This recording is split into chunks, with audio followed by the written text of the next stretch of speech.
Covid को लेकर देश में पाबंदी शुरू होनी है और दिल्ली में कोरोना को लेकर केंद्रीय स्वास्थ्य मंत्री मनसुख मांडविया ने अलर्ट जारी कर दिया है। कोरोना को लेकर मध्य प्रदेश सरकार की कोविड एडवाइजरी समिति के सदस्य डॉक्टर अभिजीत देशमुख का कहना है, लोग नए चाइनीज वेरिएंट BF7 को लेकर लापरवाही नहीं करें।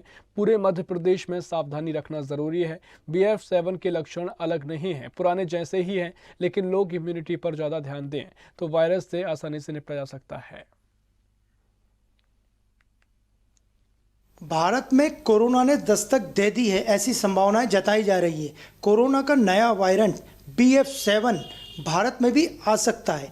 इस बारे में बात करने के लिए हमारे साथ हैं मध्य प्रदेश सरकार की कोविड समिति के सदस्य डॉक्टर अभिजीत देशमुख। सर, ये जो नया वेरिएंट आया है, इसके बारे में क्या मेडिकल साइंस कहता है और अभी से ही इसके बारे में पैनिक हो गया, लोग डर रहे हैं?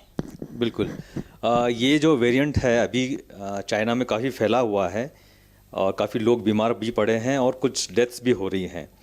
और ये वेरिएंट कभी भी हमारे भारत में आ सकता है, दुनिया में कहीं भी जा सकता है, क्योंकि लोग चाइना से पूरी दुनिया भर में घूम रहे हैं।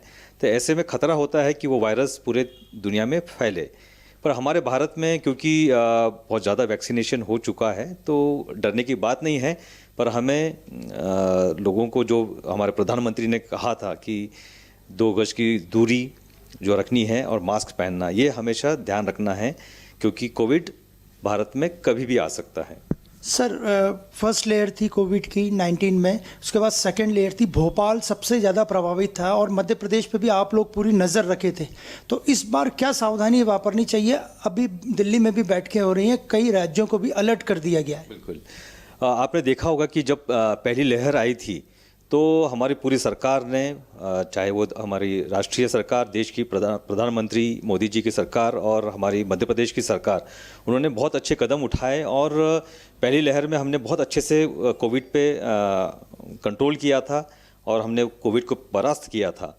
फिर आपने देखा होगा कि दूसरी लहर में हम पूरी सरकार मुस्तैद थी, पर गलती हमारी थी, जनता की गलती थी, जिसमें कि हम सब लोग एकदम निडर होके और भीड़ बना के घूमने लगे थे। और उस गलती के कारण आपने देखा होगा कि दूसरी लहर में हमने काफ़ी लोगों को हमने खोया। हमारे जो पास के हमारे जो रिलेटिव्स हैं, दोस्त हैं, उनको हमने खोया। तो हमें फिर बता दो कि इसके बाद तीसरी लहर आई। तीसरी लहर इतनी तेज़ नहीं थी। क्योंकि हमारी सरकारों ने जो वैक्सीनेशन को ड्राइव था बहुत व्यापक तौर पे किया, उसके कारण तीसरी लहर कब आके चली गई हमें पता भी नहीं पड़ा। हाँ, अब ये चौथी लहर कहूँगा मैं कि हम उस स्टेप पे हैं कि कभी भी आ सकती है, पर डरने की बात नहीं है। हमें बस जो कि पहले भी हम बताते आए हैं कि हमें जो एक सोशल डिस्टेंसिंग या दूरी बना के रखना है, थोड़ी सी भीड़ में न जाएं। अगर भीड़ में जाते हैं तो मास्क पहनना बहुत ज़रूरी है। हाथ को बार बार धोना है। जब भी हम किसी से हाथ मिलाते हैं, हाथ न मिलाएं, नमस्ते करें, तो सैनिटाइज़र से हाथ साफ़ करके रखें या साबुन से हाथ धोएं। ये सब चीज़ें अभी भी हमें ध्यान में रखना है, ये हमेशा ध्यान में रखना है। सर, आज से ही अगर मान लो जो बात निकलती है, जैसे आपने बताया भी कि कोविड में क्या क्या ध्यान रखें बिल्कुल आम लोग, क्योंकि हमारे यहाँ थोड़ी सी अवेयरनेस कम है। बहुत सिंपल है। हमारी इम्यूनिटी जो है बहुत अच्छी होनी चाहिए। उसके लिए हमारा खान पान बहुत अच्छा होना चाहिए। स्वस्थ भोजन, आप बाहर की चीज़ें आप अवॉइड कीजिए। और हमारा जो सीजनल जो होता है, मौसमी सब्जियां या फल होते हैं, वो खाएं। और व्यायाम बहुत ज़रूरी है, योग करें। और कुछ खेल अगर खेल सकते हैं तो मतलब कुछ ना कुछ एक्टिविटीज़ होनी चाहिए, जिससे कि हमारी इम्यूनिटी बहुत अच्छी बनी रहे। क्योंकि अगर इम्यूनिटी अच्छी होगी तो कोरोना अगर आ भी जाएगा तो हम बीमार नहीं होंगे। बाकी फिर से वही जो सोशल डिस्टेंसिंग, मास्क, और ये बहुत ज़रूरी है। तो खान पान का और व्यायाम का बहुत ध्यान रखें। सर, BF7 जो वायरेंट है, ये कितना खतरनाक है? जो अभी BF7 की जो बात चल रही है, पूरी चाइना में फैला हुआ है और वो घातक हो रहा है वहाँ पर। तो ये वेरिएंट मुझे लगता है कि घातक तो है, पर हमारे देश में इसका असर मुझे नहीं लगता कि इतना होगा, क्योंकि हम 95% जो हमारी पॉपुलेशन है, जनसंख्या है, वो इम्यूनाइज्ड है।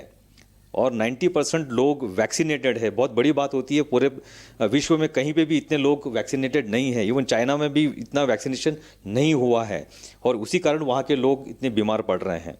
और हमारे यहाँ पे देश में 60% लोगों ने बूस्टर डोज लगा चुके हैं, और मैं लोगों को कहूँगा कि 60% अभी भी कम है, लोग आगे आए और अपने को बूस्टर डोज ज़रूर लगवाएं। सर बहुत से तो ऐसे लोग भी हैं जिन्होंने ना सेकंड डोज लगवाया ना बूस्टर डोज लगवाया, तो उनको कुछ खतरा हो सकता है या उनको सावधानी रखनी चाहिए? बिल्कुल, जिन्होंने वैक्सीनेशन नहीं करवाया है तो वो उन पे खतरा रहेगा, कि वैक्सीनेशन अगर नहीं हुआ है तो फिर से आप बिल्कुल जहाँ जहाँ सेंटर्स हैं वहाँ जाकर वैक्सीनेशन करवाएं। ये सबसे ज़रूरी एक प्रिवेंशन है, ये प्रिवेंट करेगा आपको कोविड से। तो अगर वैक्सीनेशन नहीं हुआ है, फर्स्ट सेकंड ज़रूर लगवाएं, उसके बाद अगर किसी ने बूस्टर डोज नहीं लगवाया है तो वो बूस्टर डोज भी लगवाएं। सर कई लोग ऐसे भी हैं जो कि सावधानी बिल्कुल नहीं रखते, मास्क वगैरह बिल्कुल नहीं लगाते, उनको क्या कहना चाहिए? वो सबसे खतरनाक स्थिति हो सकती है उनके लिए। तो मैं डरा नहीं रहा हूँ, पर कोई भी बीमारी, कोविड ही नहीं और भी बीमारियाँ होती है, तो हर इसमें हमें अगर सावधानी नहीं बरतेंगे तो हम बीमार होंगे।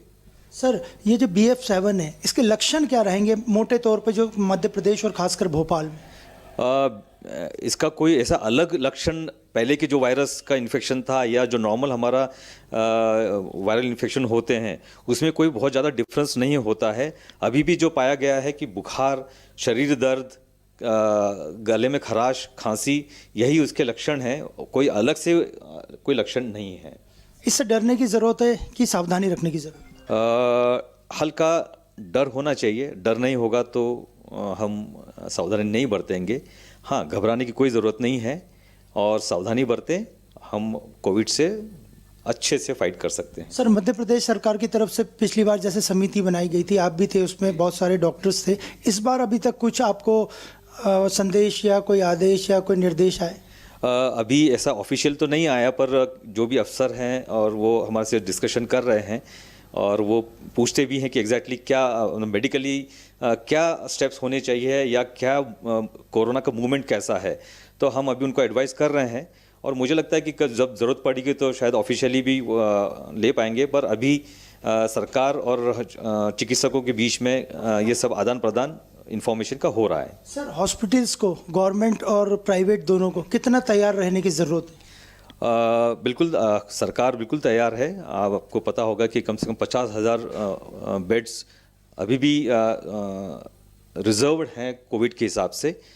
तो क्योंकि कोविड अभी ख़त्म हो गया था तो वो दूसरे लोगों के लिए, पेशेंट्स के लिए यूज़ हो रहा था, पर अभी रिजर्व में है, ऑक्सीजन पर्याप्त है।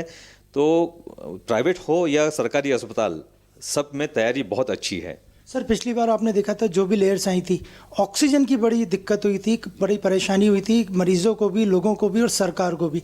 उससे निपटने के लिए या मध्य प्रदेश तैयार है? जी बिल्कुल तैयार है। ऑक्सीजन के प्लांट्स काफ़ी जगह लग चुके हैं, और क्योंकि अगर अभी जो कोविड का जो डर एक थोड़ा सा है कि यहाँ आ सकता है, तो उसको देखते हुए हर अस्पताल में जो ऑक्सीजन के प्लांट्स हैं उनको सब चेक किया जा रहा है, एक ट्रायल रन लेके करके देख रहे हैं कि वो कैसे काम कर रहे हैं। तो सरकार की तरफ से पूरी तैयारी है। सर जो मौसम अभी सर्द होने वाला है, ठंड आने वाली है, तो इससे भी कुछ फ़र्क पड़ेगा या इससे भी कुछ नुकसान हो सकता है उस वायरस के कारण? हाँ, होता है। तो नॉर्मली ठंड में कई लोगों को खांसी और बुखार अथवा वायरल इन्फेक्शन होता है। तो ऐसे में अगर कोई डॉक्टर आपको कोविड का टेस्ट लिख के देता है या एडवाइस करता है तो वो टेस्ट ज़रूर करवाएं, क्योंकि कई बार हमने देखा है कि लोगों को डॉक्टर जब बताते हैं कि ये कोविड का टेस्ट करवाएं तो वो नहीं करवाते हैं, तो वो नुकसानदेह हो सकता है। तो जो डॉक्टर बोलता है, परामर्श देते हैं, उसको आप मानिए। पिछली जब कोविड की लेयर्स थी, आपने और आपकी डॉक्टर्स की टीम ने और दूसरे भी डॉक्टर्स ने बड़ा काम किया था, इस बार आप लोग भी तैयार हैं? बिल्कुल, पूरे चाहे सरकारी हो या प्राइवेट डॉक्टर्स सब मुस्तैद हैं और सबको